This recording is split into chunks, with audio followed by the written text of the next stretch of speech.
नमस्कार दोस्तों, स्वागत है आपका books readers club Hindi channel पर।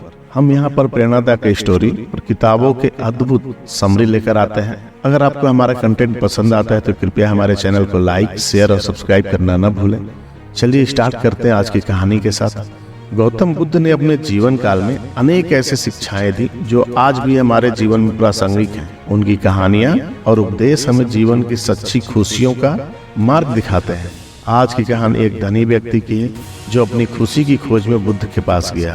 राजगृह के पास एक गांव में एक धनी व्यापारी रहता था जिसका नाम अमृत। अमृत के पास धन संपत्ति की कोई कमी नहीं थी, लेकिन फिर भी वह कभी खुश नहीं रहता था।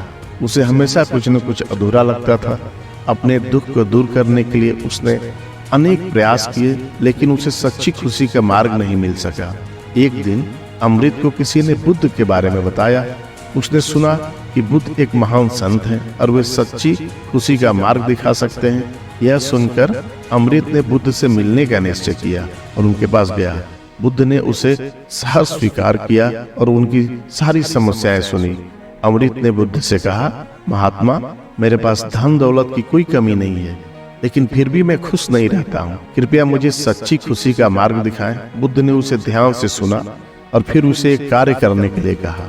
बुद्ध ने कहा, अमृत, तुम गांव के प्रत्येक घर में जाओ और उनसे यह पूछो कि उनके पास ऐसी कौन सी वस्तु है जो उन्हें सबसे अधिक प्रिय करते हैं। फिर उस वस्तु को मुझ तक लेकर आओ। और अमृत को यह कार्य थोड़ा अजीब लगा, लेकिन उसने बुद्ध के कहे अनुसार करने का निर्णय लिया। अमृत गांव के प्रत्येक घर में गया और लोगों से पूछा कि उनके पास ऐसी कौन सी वस्तु है जो उन्हें सबसे अधिक प्रिय लगती है। किसी ने अपनी सोने की अंगूठी बताई, किसी ने अपने बच्चों की तस्वीर और किसी ने अपनी जमीन और संपत्ति को।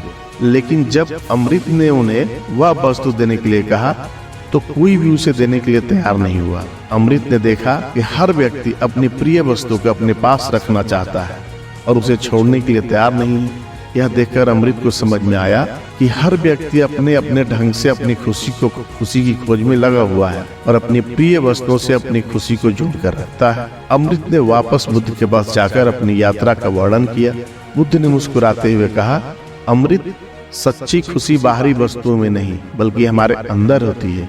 जब हम अपनी इच्छाओं और मोह माया से मुक्त हो जाते हैं तब हमें सच्ची खुशी प्राप्त होती है। और अपनी इच्छाओं और लालसाओं को त्याग कर मन की शांति को प्राप्त करो, यही सच्ची खुशी का रहस्य है। बुद्ध की बातें सुनकर अमृत का मन शांत हो गया। उसने अपनी सभी इच्छाओं और मोह माया को त्यागने का निर्णय लिया। उसने अपनी संपत्ति को दान कर दिया और एक साधारण जीवन जीने लगा।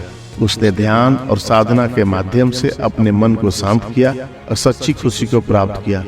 इस कहानी का संदेश यह है कि सच्ची खुशी बाहरी वस्तुओं में नहीं होती बल्कि हमारे अपने भीतर होती है।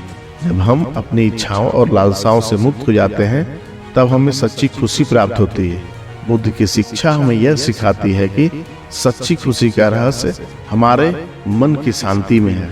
गौतम बुद्ध और धनी व्यक्ति की कहानी एक अद्वितीय उदाहरण है कि कैसे सही मार्गदर्शन और आत्म साक्षात्कार किसी भी व्यक्ति को उसकी सच्ची खुशी तक पहुंचा सकता है। यह कहानी हमें प्रेरित करती है कि हम अपने भीतर की शांति और खुशी को पहचानें और उसे प्रकट करने के लिए सदैव तत्पर रहें। दोस्तों, यह थी आज की मोटिवेशनल स्टोरी। अगर आपको यह कहानी पसंद आई तो कृपया इसे अपने दोस्तों और परिवार के साथ जरूर शेयर करें। अपनी राय कमेंट्स में जरूर बताएं। हमारे चैनल को सब्सक्राइब करें और बेल आइकन दबाना न भूलें ताकि आपको हमारे वीडियोज की जानकारी सबसे पहले आपको मिल सके। धन्यवाद।